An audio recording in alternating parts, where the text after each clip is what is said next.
And away we go. It's the DFS Early Bird presented by Awesemo.com.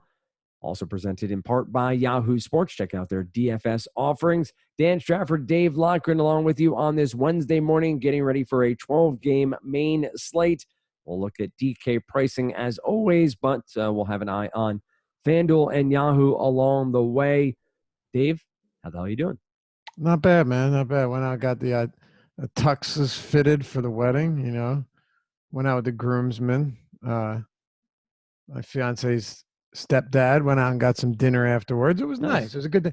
But, man, I got crushed in baseball. I should have just not played. Yeah. Holy hell. Like, the Marlins are dropping 11 runs in a single inning. Strasburg, I check, and it's like he has negative 9.5 points. Oh, cool. Blake Snell was cruising with 8 Ks through 4, and then I look over and he's given up 6 in an inning. Like, I could honestly keep going on about how many things just went way off base, not according to – I mean, it's baseball, but generally on a 15-game slate, at least some of the things you're thinking will go right, go right.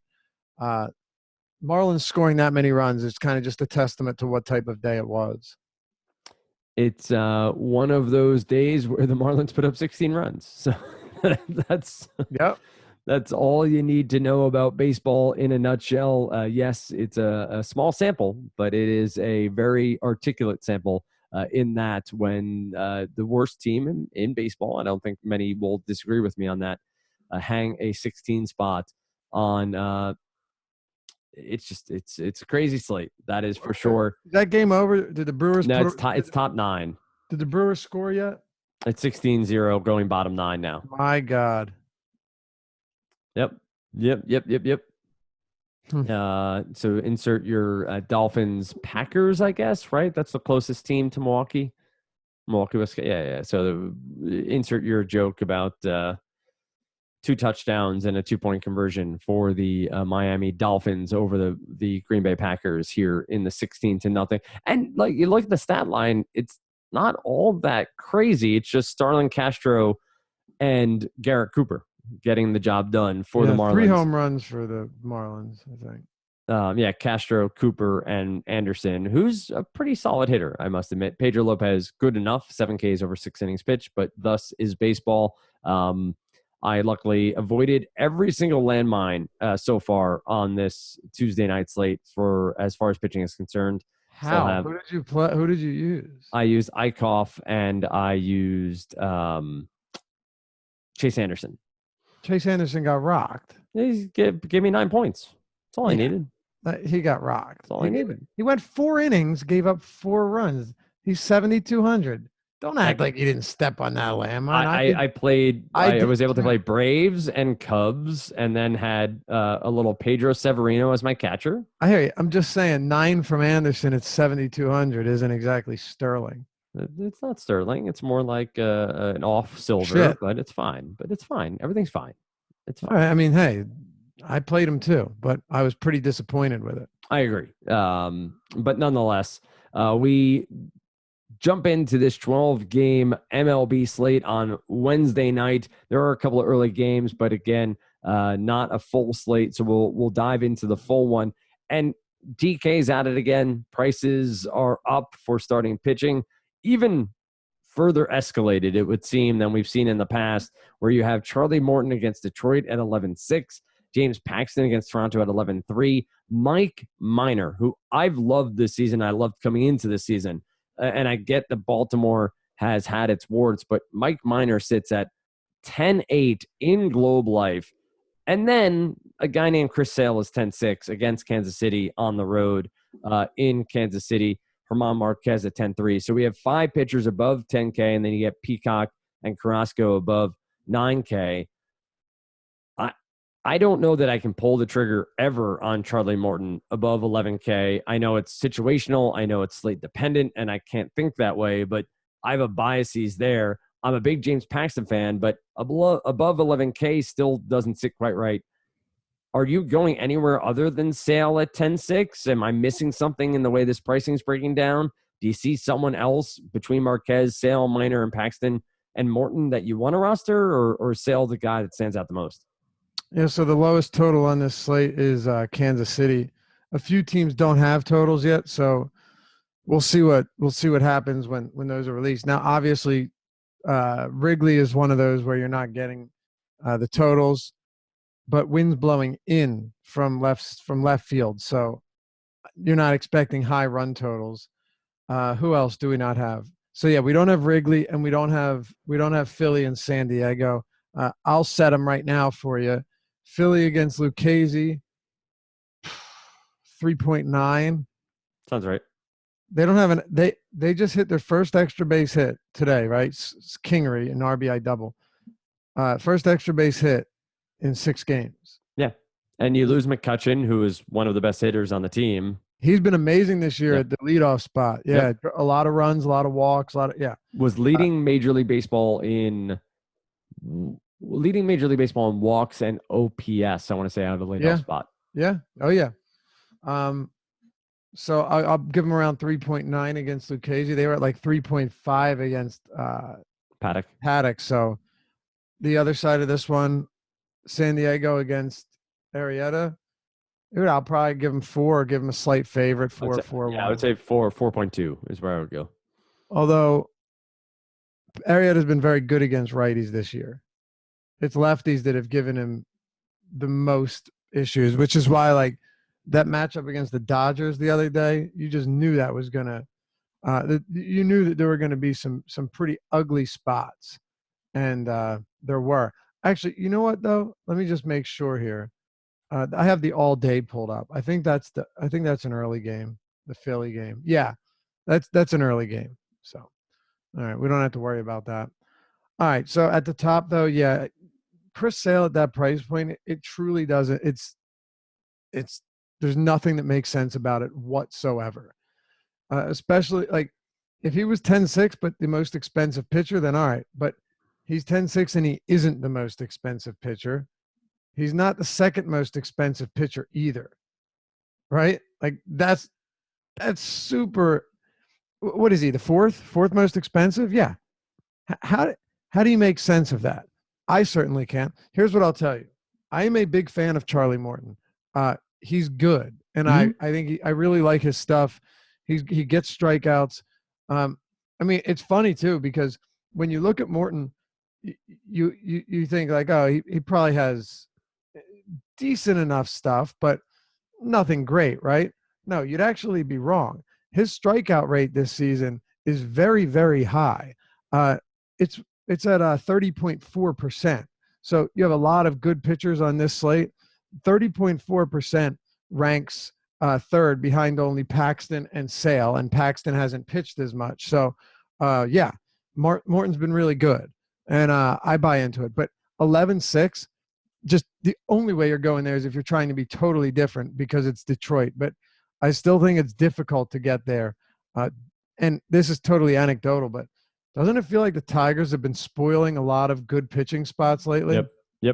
Absolutely. I mean, you're not factoring that into your research. I'm just throwing it out there. Like Snell and Soroka and Fulte was in a good spot. They all got touched up.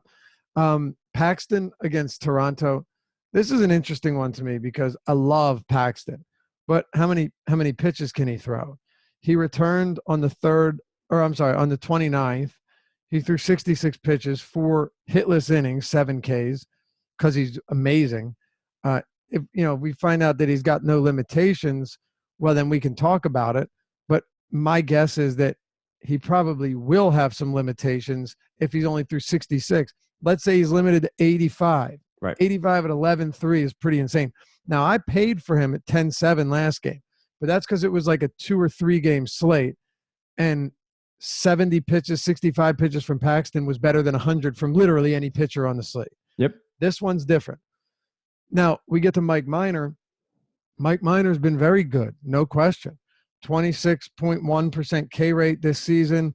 He's got a 12% swinging strike rate. Called plus swinging strike rate's above 30%. All these numbers are good. They're not elite, but they're good. But the big thing here is the Orioles actually aren't bad against lefties. Renato Nunez is a guy that's got, 15, 16 home runs on the season. Hanser Alberto against lefties has actually been good. Terrible against righties, but good against lefties. Trey Mancini. They've got a decent amount of guys right now where, look, they're not making many all-star teams, but they're also making life tough on opposing pitchers, particularly opposing lefties. Right. And while Minor's a good pitcher, there's just no way you're paying more for him than Sale. No way in hell. Like if Minor was 95 and Sale was 10-6 in the same spot, right? Minor against Baltimore, Sale against Kansas City. Like there's no way I'm paying 95 for Minor when Sale's 10-6.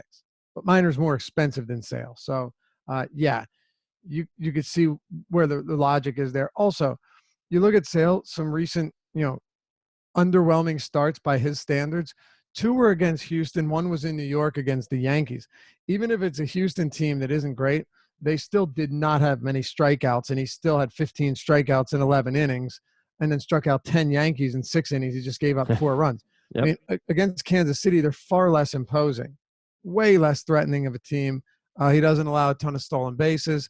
I mean, I think this is a spot where you're not getting away from him, and I don't see why you would want to. And then the last guy above 10K, I'm a huge Herman Marquez guy. I said before the season started, I thought he'd be a 20-game winner. He has 6 wins through 14, probably not going to get there. He's been pretty unfortunate in some spots where he deserved the win. But he is always going to give you a good amount of strikeouts, and this is a guy that has to pitch half of his games at Coors. Wind is blowing in. I would love Marquez if we were getting – do you have FanDuel or Yahoo pulled up? I have FanDuel open, yeah. Okay, let me pull up Yahoo. Can you give me the price points on all of the all the guys above 10K on DraftKings? What are they on FanDuel? I know it's a lot to ask, but that's why I'm here. But I know you're a good man. Chris Sale is at 11.5. Charlie Morton at 10.4. Paxton at 10K flat. Mike Minor is 9,600. Herman Marquez is 9K, and above him is Carlos Carrasco, who we have below 10K over on DraftKings. So FanDuel's pitcher pricing is actually a lot more reasonable. It feels, and accurate is in the eye of the beholder, right? Like we can sort of mince words and decide which site is more accurate when all is said and done, when the slate plays. Yeah. But yes, it feels like at first glance, first blush, whatever phrase you want to use, FanDuel is more accurate. Yeah. No question. Even Yahoo too. I mean, Sale 62, Paxton 55, Morton 55, Marquez 48, Minor 48. Carrasco's down there at 40. So, I mean, I think a lot of this is going to be site specific here across the board. Like Sale's still in play on FanDuel, don't get me wrong, but some of these guys, like Marquez at 9K away from Coors, winds blowing in. I like his upside here for sure. And at that price point, he's very appealing, right? What is he? 2,600 less than Sale on FanDuel? Yes. Yeah. On DraftKings, he's 300 less. How do you go there? I don't see how you can do it. Brad Peacock's interesting where you can get him at a decent price, coming off a pretty rough start against Oakland, but Seattle has a lot of pop. They also have one of the highest K rates against right-handed pitching, and Peacock against righties this year has been very good. My guess is he'll be completely unowned here. And look, I get why, but I also think you have to at least consider against righties this season, the Mariners have a 26% K rate, and Peacock, meanwhile, against right-handed hitting. And I know they get Seager back, but they still have a good amount of righties in this lineup. Against right-handers, he has a 29% K rate. So some concern swinging strike rate is not high this year, and you'd like it to be higher. He's interesting in tournaments only if you get him at the right price. I don't want to overpay for him. And then Carrasco, where are you at on Carrasco? Because it's a Minnesota team that doesn't feature many strikeouts. And, God, he is Adam brought something up. You talk about barreled balls. You can find that on Baseball Savant. Yep. You look at barreled balls per plate appearance, meaning balls that were hit squarely, balls that were smoked per plate appearance. Carrasco is at 9.5%. And that's terrible when you consider, like, 9.5% is really, really high. David Hess is above him. Edwin Jackson, but like he's up there, man. He is up there. If you were to actually if you were to say with at least 100 batted ball events. Where does Carlos Carrasco rank in barreled balls per plate appearance? He is, I just filtered it now. Carlos Carrasco. So this is amazing. Here's who is allowing more barrel balls: Eric Swanson, David Hess, Dan Straley, Derek Holland. That's it. Yeah, that's not pretty. And that's bad. Carrasco's the sort of guy who I try to look into the StatCast data and look at xWOBA against WOBA and X slugging against slugging. Though his numbers are above what the expected totals are, those expected totals still land in bad areas. Like you can't just say, oh, he's due for regression. The expected totals are still in a bad area for any pitcher. So I have no desire to go to Carlos Carrasco here. Could he have a good game? And I think that's baseball, and we can debate that separately. Yeah, but this is a Minnesota team that has been absolutely mashing all year long. They get Nelson Cruz back, and yes, that is righty, and you can talk about platoon advantage. But I will stay far away from Carrasco.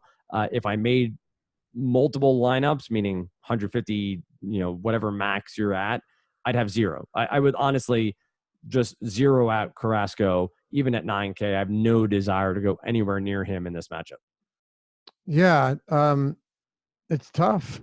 It's a really tough spot to like, especially knowing that the strikeouts, you could struggle to get strikeouts as well. Yeah. It's almost like, who's back on the mound for Milwaukee? Is our good buddy Jimmy? No, is it Jimmy Nelson? Jimmy Nelson. Jimmy Nelson's back. Yep. Yeah, and making his debut. Jimmy Nelson isn't a great pitcher, but he's also not a terrible pitcher, and he's facing the Marlins. Now, you'd obviously like to see Jimmy Nelson not do what Chase Anderson did. Yep. Because that was pretty brutal. But Jimmy Nelson has been someone, like, I think the price point is palatable. I am wondering what type of pitch count are we going to see from him? Let's see here. Do we know? I haven't seen anything. He's been pitching in the minors, I think. Yeah, he has. I mean, he missed 21 months. He's activated on May 24th, option to AAA, make one more start. So he probably isn't. I actually have MILB pulled up. This is kind of important. So we're going to take the time to do this. All right. So Jimmy Nelson, we've got, this site can be so stupid to navigate sometimes. So I have 4 games started, 5 games overall. Innings pitched 24 across 5 games. I'm looking for pitch count. Looking for the game log. So 72 on May 3rd, 84, 86, 87, 97. He's stretched out. He's good. There. Yep. And let's see. He hasn't been bad. No, he hasn't been bad. So I guess it's doable. What's he got? How many strikeouts? 29 and 24 innings. He walked 12. That's not great, but against Miami, I can see it. I don't hate it. What's his price on FanDuel? Because on Yahoo, Nelson's popping up at 33. Let's check quickly here. Jimmy Nelson. Let's see if he's in the player pool. 80. Right? I kid because I love 8,500. 8,500 on FanDuel. Too much. That's too much. I'd much rather have Herman Marquez. He's 500 more. Yep. And Peacock is just 100 more on FanDuel. Oh, he's 86. Yeah.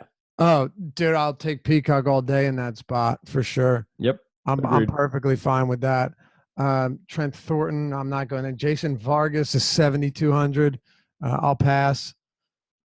I'm pretty much in that anywhere. So from 7 and up, there's one other pitcher. From 7 to like the 9K outside of Nelson, who is obviously risky, but if he's going to be unowned, I'm okay with it. Especially there's that IL next to his name. People get worried about that. Darvish would be the other one. Yep. I went pretty heavy on him last time out against a good St. Louis team, but when you're getting him cheap, knowing that he has good strikeout stuff, that's really all I care about.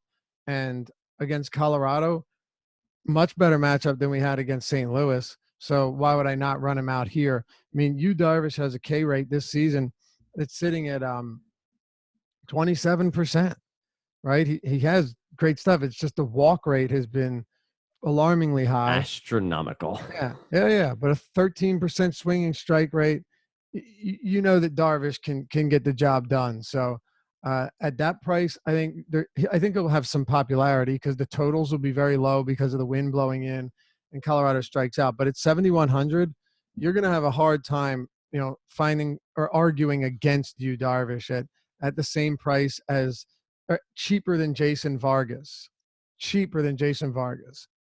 Yeah, I'm right there with you. Darvish stood out on the page at 7,100 on FanDuel. His price point is right in the middle, I believe. Let me double check as we scroll through here.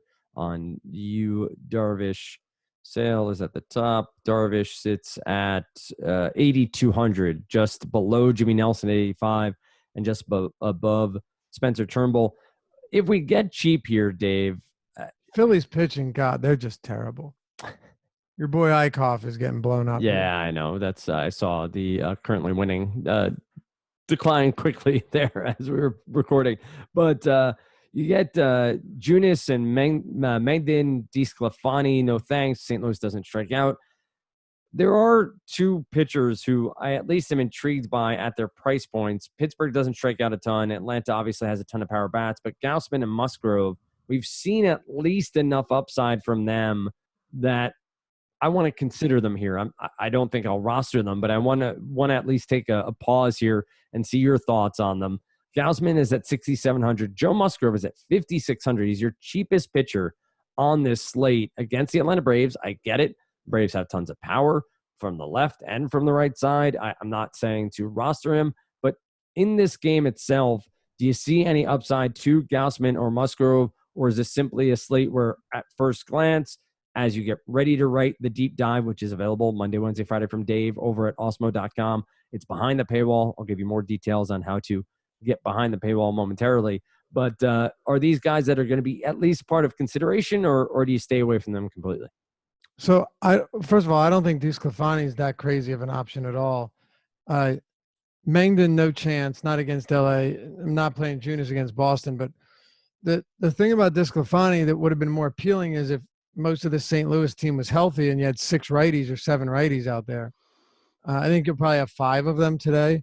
The more righties, the better, though. And if you run out a righty-heavy lineup, I would have interest because DeSclafani has a 26.3% K rate against righties. He's holding them to a 257 WOBA. He's always been good against against righties. He has a .93 WHIP against them. It's lefties he struggles so much against.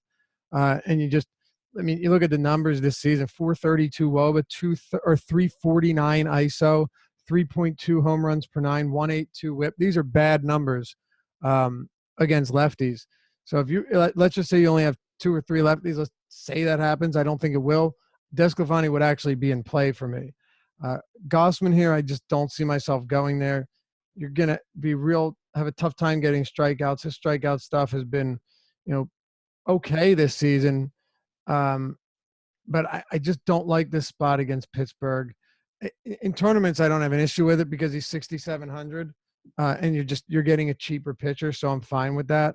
And then down at the bottom, down here I don't really see anybody worth considering unless you wanted to roll the dice on John Means. It's a Globe Life, but Texas against lefties really strikes out a lot, struggles. Joey Gallo's out, which kind of hurts from a strikeout standpoint for a lefty. But Means has been very hit or miss. He does have 20-plus fantasy points, or 19-plus actually, in 1, 2, 3, 4 of his last 1, 2, 3, 4, 5, 6, 7 last 7. So it's not that he's without upside. And if you're going all the way down to the bottom and you're saying, I have Mike Leake, I'd go Dakota Hudson, Tyler Beatty, Musgrove, Means. I'd honestly rather take Means over Musgrove and Leake and all of them at this point. I know it sounds crazy, but, dude, Musgrove has been really bad. Mm-hmm. And Means has a good enough changeup where he could actually do some damage, but he's also a big risk. So keep that in mind. Do we have weather in Globe Life? I assume it's going to be the same sort of 80 to 90 degree weather with high 80, humidity. 80 degrees, 83. Well, 83 down to 77, which is actually not bad at all for Globe Life. Right. All right. So let's talk some stacks and we'll be done here on the podcast. As always, I want to remind you that if you want to just get into Awesemo.com as a member, you can do that by using the promo code EARLYBIRD. That is one word, gets you 50% off your first month. We also do have ongoing giveaways over on our Twitter handle. It is surrounding the NBA 2019 finals. And I will read directly here to make sure I don't get it wrong. Win 3 months of Awesemo Plus, which is what we're calling our subscription over at Awesemo.com. If you guess the closest number of total points the Warriors score in Game 3, that's a $210 value. Reply with your guess to the pin tweet on Awesemo_com on Twitter. You must retweet and follow at Awesemo_com and Awesemo NBA. Use the hashtag NBA Finals if you so choose. I'm going to read the rules directly here. Your guess must be in before tip-off of Game 3 of the NBA Finals. Must retweet and follow Awesemo_com and Awesemo NBA. If there is a tie, we will pick a random winner from the finalists. So, how many points you got him scoring? I have the Warriors scoring 107. All right. I'm going to go with 115. I think they come out and just blow the doors off in this match. I think I'm a big fan of Toronto's defense, but I think the Warriors, they figured something out. Well, yeah, I think going back home after taking a game in Toronto, I don't know if I want to say they win this handily, but I could see it being like Game 1 where it was like 119 to 109 or whatever, but in the opposite direction. Yeah, I 107.98 is where I'm going. I think Toronto doesn't crack 100. Oh, all right. Okay. So we'll see. We'll don't forget, head on over and follow those Twitter accounts anyway. If you're on YouTube, like and subscribe, and we will keep these contests coming. 3 months gets you through July, August, and into September, and you will have exposure to some of this NFL stuff that we have in the works as well. Crazy to see that it's just around the corner. But let's quickly, Dave, as you talk through the pitching, obviously on this slate, we talk about the pitchers we don't want to roster. Pretty straightforward, a large degree. Who are we stacking in this slate? I think we can talk about Houston against Mike Leake. I know they don't have all their bats, but that's a pretty straightforward one. We talk about Milwaukee bats at home, lefty power against Alcantara. You do have Pittsburgh and St. Louis. I know you mentioned DeSclafani not being terrible against righties, but I do think there's some upside there. Who are your bats? Where you're looking at an early on phase here before you write the deep dive? Yeah, I mean, you would really think the Brewers bounce back here. You would hope. I had a lot of interest in them and, was willing to pay a good amount for this team yesterday. And they were mighty disappointing, let me say. It was, I mean, dude, you saw it. There's no offensive production, right. But that's the great thing. It's only one game, and we've got a whole lot more games in the season and a whole lot more good matchups that I think we can exploit here. So, yeah, I look at a team like Milwaukee against Alcantara, and you can't help but think that they could bounce back. Now, the big thing is these guys do not come cheap. They definitely don't. Right. And Alcantara hasn't given up a whole lot of power, but this is such a lefty-friendly park. He has a 254 BABIP, which is obviously against lefties, which is something I expect to regress. But he does have it's funny, he's actually getting almost 12% swinging strikes. The interesting thing is, and at least I found this interesting. So if you filter out, if you take the 24 pitchers on this slate, his swinging strike rate is 1, 2, 3, 4, 5, 6, 7, 8, 9. So it's right in the middle, 11th. If you take his called plus swinging strike rate, which you want both of these to be high, you want to know that they can get quality numbers in both of them.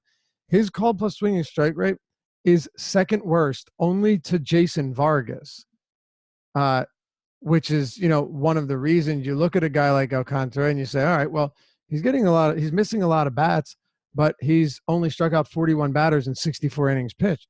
because he doesn't really get any called strikes, especially not for strikeouts. So that's a big thing here, and I like that for the opposition. So Milwaukee is a team. They have the highest total of anybody right now at 5.6. Texas is 5.4 against Minor. Like, I get it, right? It's John Means. He's not very good. Hey, by the way, you just got some run support there. 3-2. Jay Bruce, 2-run shot. He's going to be – I like that pickup a lot for Philadelphia. Oh, it's huge. They can't play him a ton in the outfield, and I know they're going to need to with McCutchen with the torn ACL. They're going to play Hazley and Bruce out there, but – just his bat off the bench, I think is going to be huge. DHing him in AL Parks is going to be huge. I like that pickup a lot. Yeah, he won't be playing off. He'll be an everyday starter though. Yeah, you don't want him in the outfield. Well, what are you going to do? You're not going to keep a dude that beats the shit out of his girlfriend. Totally. Oh no, totally. I'm not. Listen. By the way, I wasn't making it seem like you were. You know what I mean? I'm saying you can't keep him, and you shouldn't keep him. Look, I'm one of the most relaxed people, and I don't take offense to anything. And like, if you're the type of person that gets offended by Howard Stern, we probably wouldn't be friends. Okay? But you do some shit like that, and you just you don't belong. You don't deserve to get paid. Like, you don't deserve to have an audience. You're scum. So sorry. I think that's all right to say, though, right? I don't think anyone's going to get offended by that. I'd hope not. I hope not either. So I think Jay Bruce probably, and McCutchen's out for the year. What are your alternatives? Phil Gosselin? You can make some deadline moves. It's of course. Kingery. Yeah, you're playing Kingery in the outfield more often than you want to. Right. When you're I think you're right, though, that they originally would have liked to use Bruce, maybe against some righties, start him 3 times a week or something, and use him off the bench as a pinch hitter or a DH when they're AL games. But the thing is, now that McCutchen's done, I don't think they're going to be able to. Yeah, I agree. I agree with that. We'll need to lean on his bat, and you know what? He has 15 home runs this season. He's been pretty damn good. Mm-hmm. So, anyway, getting back to the topic at hand, I think. I know it sounds crazy, but if you are willing to leave the reservation, so to speak, John Means, the Rangers have the second highest total on the slate. I wouldn't be surprised if it's the highest by lock. They just haven't been that great against lefties. So, and they do strike out against lefties. It just seems like one of those spots where people could be really disappointed by the output, right? I mean, they have a 78 WRC plus against left-handed pitching this season. If you're wondering where that ranks, it is 4th from the bottom against lefties. 4th from the bottom. It's really not good, but they're also striking out 25.5% of the time. So not only have a team that has not been good against lefties, and Hunter Pence, I don't expect that to continue. Elvis Andrus is fine, but you have a lot of lefty bats that hit much better against same-handed pitching. So not to go on a rant here, but even if you're not on Means, I'm just pointing out that I'm not as big on Texas right now as I would be, unless we get a lineup that's a lot more favorable. Maybe they run out a heavy righty lineup, which they can kind of do, but it's usually not very pretty. Boston against Jake Junis. Yankees against Thornton is kind of a hit or miss spot. I do like his stuff, but he's been smoked pretty good at times. Houston's at 5 against Mike Leake, but until they get healthy, I'm just not buying into it. And I'll throw one more out there. St. Louis lefties against DeSclafani. He really has been terrible against lefties and very good against righties. If they do have, the problem is, look at their lefties. It's like Fowler and Colton Wong and Matt Carpenter. So depending on what that lineup looks like, it could be interesting. Who are you looking at as far as stacks go? I think you're right. I would probably take Carpenter as the one off there. I don't know that I'm stacking Cardinals or trying to find the way to stack Cardinals. The game I'm probably most intrigued by is Athletics and Angels. Mengden versus Felix Pena. Pena has been fine, but I like the power bats here. And I think this is something I've missed out on to start the year, but Angel Stadium is playing a lot smaller, and it has over the past year and a half since they lowered the wall, what was in right field. I think this is a game to exploit, and that won't be high owned. So, Chris Davis and Piscotty and some of these athletic bats, even a little Matt Olson. And I think from the Angels side, I will take Ohtani and Trout without even blinking an eye. So if I can get a Trout, Ohtani, Cole Calhoun stack, if they're 2, 3, 4, I'd be happy there. I don't think that's going to be high owned, and I think there are going to be more runs in this game than people are expecting. It's at a 9 over under right now, but I'd be. This is probably where I'd focus a lot of my energy if I'm trying to get off the beaten path when it comes to ownership. Fair enough. Yeah, we were talking about against Mangden. Yep. Yeah. Maybe he'll go back to being a ballerino after this one. Hey, it's good work if you can get it. Is it? I mean, as far as I know, I'm not. I mean, I would have no idea. I'd find it. It's a lot of hard work, just like playing baseball, I would assume. But does it pay? I mean, if you're one of the best, I would assume. I don't know. We'll look it up. We'll find out. I mean, it's a valid question, right? No, let's look up right now. How in demand is being how in demand is as a spectator? Ballerinas make. Here we go. How much do professional ballerinas make? According to the Bureau of Labor Statistics, dancers make a median hourly rate. I don't know what dancers we're referring to here, so this could be. Go ahead. I think this could be widely skewed. Median hourly average of $16.96 plus tip. If you work in the champagne room, it is a little bit. Oh man, salaries of ballet dancers. See, this if you're willing to go the extra mile. Exactly, and who isn't these days? The salaries of ballet dancers: $30,000 for median. Yeah. Houston ballet dancers, which is one of the higher end, is $62,000. So no, Daniel Mangden, don't give up. So it's not good. It's not good work if you can get it. Is what you're saying. Fair. I'm proven wrong yet again here on the podcast. I'm not trying to prove, dude. I honestly had no idea. But just while we're at it, let's see. Daniel Mangden this year is making $500,000. Yeah, not bad compared to 30,000. All right, let me try this again. Good work if you can get it. Find Dave on Twitter at Loughy_D, LOUGHY_D. Find me at Dan Strafford. Of course, you find the deep dive behind the paywall at Awesemo.com. We have now the Awesemo Plus, which is what we are referring to as the subscription model over at Awesemo. There's lots of free content. If you have not checked out Awesemo.com, there's tons every day that is for free, but there's even better stuff behind the paywall. Dave's article, the projections, the lineup builder, then you can add on Fantasy Cruncher as well. And of course, you can use the promo code EARLYBIRD to get 50% off your first month if you so choose. Find me at Dan Strafford if you want to, for any reason, over on Twitter. Let me know what you think of the podcast, what we can be doing better. Let me know that Dave's a little sensitive when it comes to criticism. I kid. Daniel Mangden, by the way, would have to. Jesus Christ. He would have to do ballet dancing for. Hold on, I have it pulled up here. I did the math for 16 years and 4 months to make 1 year's salary with the Oakland Athletics. All right, fair. I was wrong. Good work if you can get it. As always, I would hope I couldn't get it. Well, that's fair. You'd be good at playing. Come on, let's be honest. Oh God, can you imagine they'd only pay me that much for that? There are certain things I pay for in life. You doing ballet might be top of the list. We go. Don't forget. Absolutely, 100%. Like if the tables were turned, and I found out, but you didn't want me to know that you were doing like a showcase ballerino featured event, I would pay whatever the admission. I would be there. I'll give them a mortgage payment to sit first row. I don't give a shit, man. I'm being there. Oh man, that's so good. Straff, hey. Do the twirl. Eyes on me, man. Eyes on me. Do the twirl thing. Oh man.